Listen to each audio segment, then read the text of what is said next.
தமிழக மக்கள் அனைவருக்கும் வணக்கம்.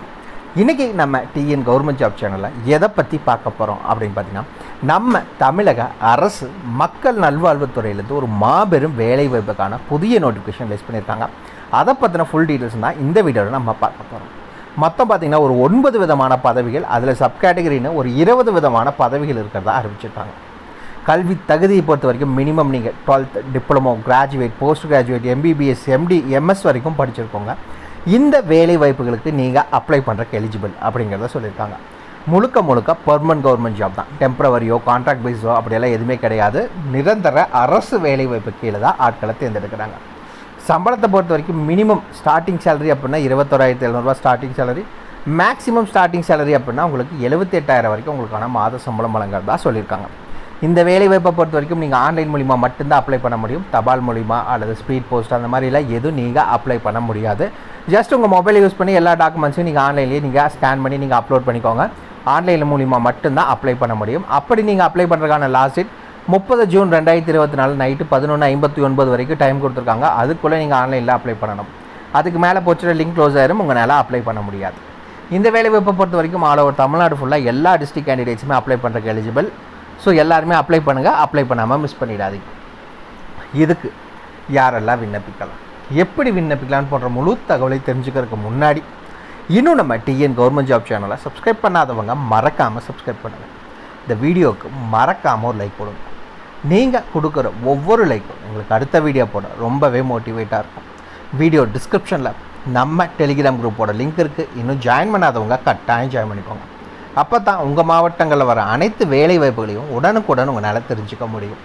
அதே வீடியோ டிஸ்கிரிப்ஷன் மற்றும் கமெண்ட்டில் இந்த வேலை வாய்ப்புக்கான அஃபிஷியல் நோட்டிஃபிகேஷன் லிங்க்கும் ப்ரொவைட் பண்ணியிருப்போம். மறக்காமல் உள்ளே போங்க, கிளியராக படிங்க, அப்புறமா அப்ளை பண்ணுங்கள்.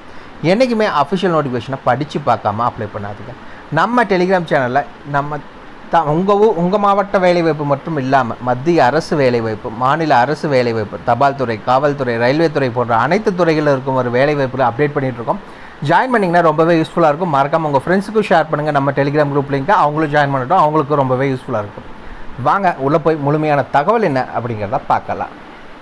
மக்களே பார்த்திங்கன்னா இதுதான் இந்த வேலைவாய்ப்புக்கான அஃபிஷியல் நோட்டிஃபிகேஷன். சரிங்களா? ஃபஸ்ட்டு என்ன வேலைவாய்ப்பு, எவ்வளோ காலி இடங்கள், எவ்வளோ உங்களுக்கு சம்பளம், எவ்வளோ ஏஜ் லிமிட்னு ஃபஸ்ட்டு இங்கே இதிலே சொல்லியிருக்காங்க.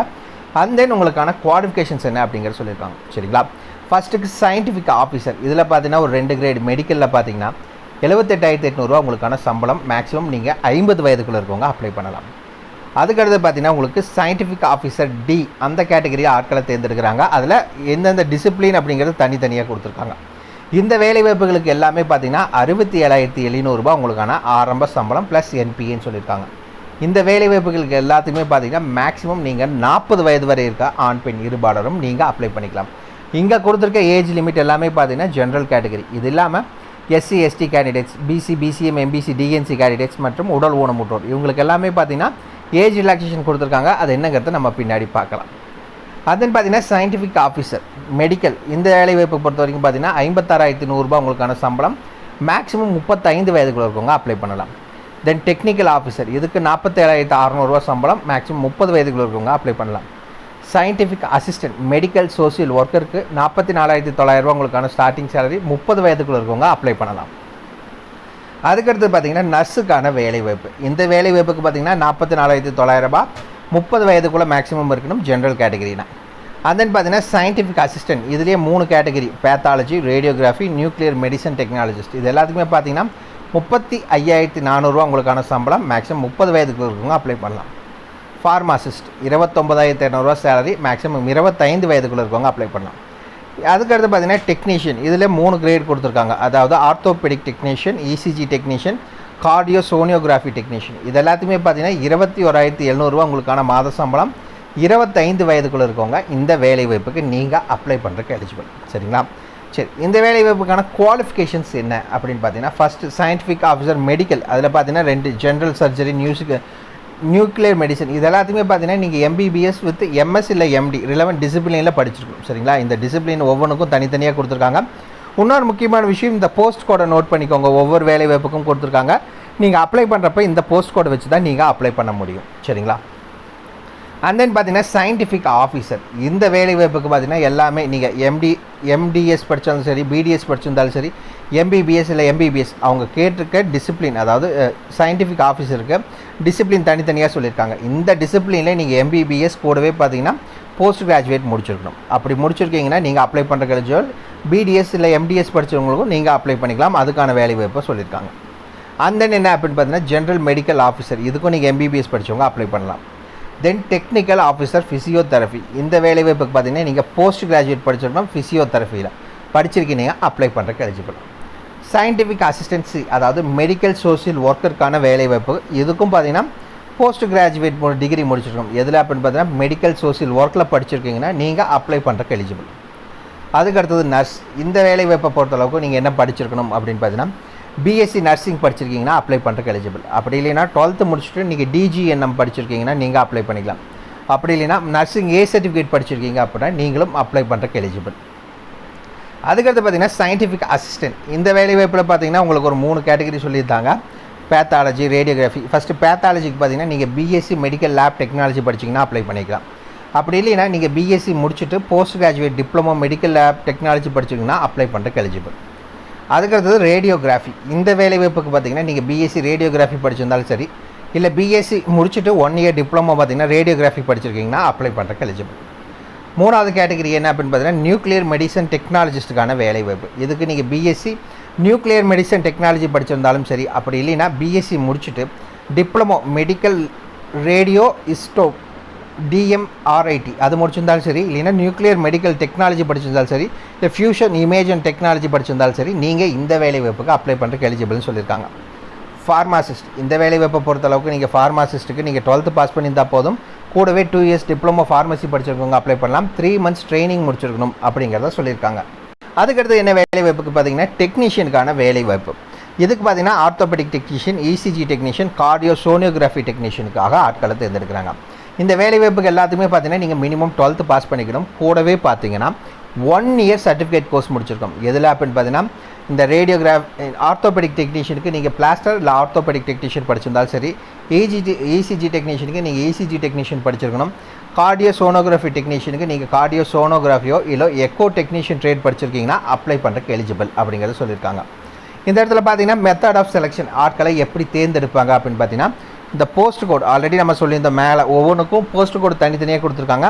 அந்த போஸ்ட் கோடுக்கு ஃபஸ்ட்டு இங்கே கொடுத்துருக்க இந்த போஸ்ட் கோடுக்கெல்லாம் பார்த்தீங்க அப்படின்னா அதாவது scientific officer, technical officer, scientific assistant, இந்த மாதிரி வேலை வாய்ப்புக்கெல்லாம் பார்த்தீங்கன்னா பர்சனல் இன்டர்வியூ மட்டும்தான் வைக்கிறாங்க, வேறு எதுவுமே இல்லை. அது மட்டும் வச்சு ஆட்களை தேர்ந்தெடுக்கிறாங்க. அதுக்கடுத்தது பார்த்தீங்கன்னா நர்ஸு, டெக்னீஷியன், ஃபார்மாசிஸ்ட் இது எல்லாத்துக்குமே பார்த்தீங்கன்னா ப்ரிலிமினரி டெஸ்ட், அதாவது ஆன்லைன் எக்ஸாமினேஷன் ஃபஸ்ட் வைக்கிறாங்க. 2வது அட்வான்ஸ் டெஸ்ட் வைக்கிறாங்க. சரிங்களா? அண்ட் தென் பார்த்தீங்கன்னா ஸ்கில் டெஸ்ட். இது மூணு ஸ்டேஜ் இருக்குது இந்த வேலை வாய்ப்புக்கு. இந்த 3 ஸ்டேஜ் முடிச்சதுக்கப்புறம் தான் ஆட்களை தேர்ந்தெடுப்பாங்க. அதுக்கடுத்தது என்ன அப்படின்னு பார்த்தீங்கன்னா ஏஜ் ரிலாக்ஸேஷனுக்கான டீட்டெயில்ஸ் கொடுத்துருக்காங்க. அதாவது எஸ்சி எஸ்டி கேண்டிடேட்ஸ் அப்படின்னா 5 years ஏஜ் ரிலாக்ஸேஷன், மேலே எஸ்சி எஸ்டி கேண்டிடேட்ஸ். ஓபிசினா 3 years ஏஜ் ரிலாக்ஸேஷன் சொல்லியிருக்காங்க. உடல் ஊனமுற்றோர் அப்படின்னா ஜென்ரல் கேட்டகரினா 10 வருஷம் நார்மலாகவே அவங்களுக்கு ஏஜ் ரிலாக்ஸேஷன். இதே உடல் ஊனமுற்றோரில் ஓபிசி கேட்டகரி இருக்கீங்கன்னா 13 வருஷம் ஏஜ் ரிலாக்ஸேஷன். அதே எஸ்சி எஸ்டி கேட்டகரி அப்படின்னா 15 வருஷம் உங்களுக்கு ஏஜ் ரிலாக்ஸேஷன் இருக்கிறதா அறிவிச்சிருக்காங்க. இந்த வேலை வாய்ப்பை பொறுத்த வரைக்கும் ஃபீஸ் பே பண்ணணும். யாரெல்லாம் பே பண்ண தேவையில்லை அப்படின்னு பார்த்தீங்கன்னா எஸ்சி எஸ்டி கேண்டிடேட்ஸ் பே பண்ண வேண்டாம். உடல் ஊனமுற்றோர் யாராக இருந்தாலும் பே பண்ண வேண்டாம். அதே மாதிரி பெண்கள் நீங்கள் எந்த கேட்டகரியாக இருந்தாலும் சரி நீங்கள் பே பண்ண தேவையில்லை. மிச்சம் இருக்கவங்க பே பண்ணணும். எந்தெந்த வேலை வாய்ப்புக்கு அப்படின்னு பார்த்தீங்கன்னா ஆண்கள் மட்டும்தான் பே பண்ண போகிறீங்க. எஸ்சி எஸ்டி கேண்டிடேட்ஸில் ஆண்கள் பே பண்ண தேவையில்லை. உடல் ஊனமுற்றோரில் ஆண்கள் பே பண்ண தேவையில்லை. மிச்சம் இருக்க ஒவ்வொரு போஸ்ட் கொடுக்கும். அதாவது சயின்டிஃபிக் ஆஃபீஸர் இது எல்லாத்துக்குமே பார்த்தீங்கன்னா 300 ரூபா நீங்கள் பே பண்ணுற மாதிரி இருக்கும். அதுக்கடுத்து technical officer, scientific assistant, nurse இது எல்லாத்துக்கும் பார்த்தீங்கன்னா 200 ரூபா பே பண்ணுற மாதிரி இருக்கும். அதுக்கடுத்தது ஃபார்மாசிஸ்ட் மற்றும் டெக்னீஷியனுக்கு 100 ரூபா நீங்கள் பே பண்ணுற மாதிரி இருக்கும். நீங்கள் எந்த வேலை வாய்ப்புக்கு அப்ளை பண்ண போகிறீங்களோ அதுக்கான ஃபீஸ் அமௌண்ட்டை நீங்கள் ஆன்லைனில் அப்ளை பண்ணுறப்ப பே பண்ணிக்கோங்க. இந்த வேலை வாய்ப்பை பொறுத்த வரைக்கும் முழுக்க ஆன்லைன் மூலிமா மட்டும்தான் அப்ளை பண்ண போகிறீங்க. அதுக்கான லிங்க் கொடுத்துருக்காங்க. வீடியோ டிஸ்கிரிப்ஷன் மற்றும் கமெண்ட்டில் லிங்க் இருக்குது, போய் செக் பண்ணிக்கலாம். இந்த இடத்துல பார்த்தீங்கன்னா ஃபஸ்ட் எப்போ இருந்து அப்ளை பண்ண ஸ்டார்ட் பண்ணிட்டாங்கன்னா 1 ஜூன்லேருந்து அப்ளை பண்ண ஸ்டார்ட் பண்ணிட்டாங்க. லாஸ்ட் டேட் 30 ஜூன் 2024 வரைக்கும் உங்களுக்கு டைம் கொடுத்துருக்காங்க. அதுக்குள்ளே நீங்கள் ஆன்லைன் மூலிமா நீங்கள் அப்ளை பண்ணிக்கணும். அதுக்கு மேலே போச்சு அப்படின்னா இந்த லிங்க் க்ளோஸ் ஆயிரும், உங்களால் அப்ளை பண்ண முடியாது. சரி, இந்த வேலை வாய்ப்புக்கான ஜாப் லொக்கேஷன் எங்கே அப்படின்னு பார்த்தீங்கன்னா, இது எங்கேருந்து ஃபஸ்ட்டு அறிவிச்சிருக்காங்க அப்படின்னு பார்த்தீங்கன்னா, IGCAR, அதாவது Indira Gandhi centre of atomic research, Kalpakkam, Chengalpattu மாவட்டத்தில் தான் இது லொக்கேட் ஆகிட்டு இருக்குது. இது எதுக்கு கீழே செயல்பட்டு இருக்குன்னா, டிபார்ட்மெண்ட் ஆஃப் அட்டாமிக் எனர்ஜி, DAEன்னு சொல்லுவாங்க, அதுக்கு கீழே தான் செயல்பட்டு இருக்குது. அங்கேருந்து தான் இந்த நோட்டிஃபிகேஷன் இப்போ ரிலீஸ் பண்ணியிருக்காங்க. மறக்காமல் அப்ளை பண்ணிக்கோங்க. பெர்மனன்ட் கவர்மெண்ட் ஜாப் தான், டெம்பரவரியோ கான்ட்ராக்டோ கிடையாது. அவ்வளோதான் மக்கள். இதுக்கான full details video description link கொடுத்துருக்கோம். மறக்காமல் செக் பண்ணுங்கள். ஏதாவது டவுட் இருக்குன்னா கீழே கமெண்ட் பாக்ஸில் கமெண்ட் பண்ணுங்கள். உங்களை நாளைக்கு நான் வேறு சூப்பரான வீடியோ மூலியமாக சந்திக்கிறேன். மிக்க நன்றி.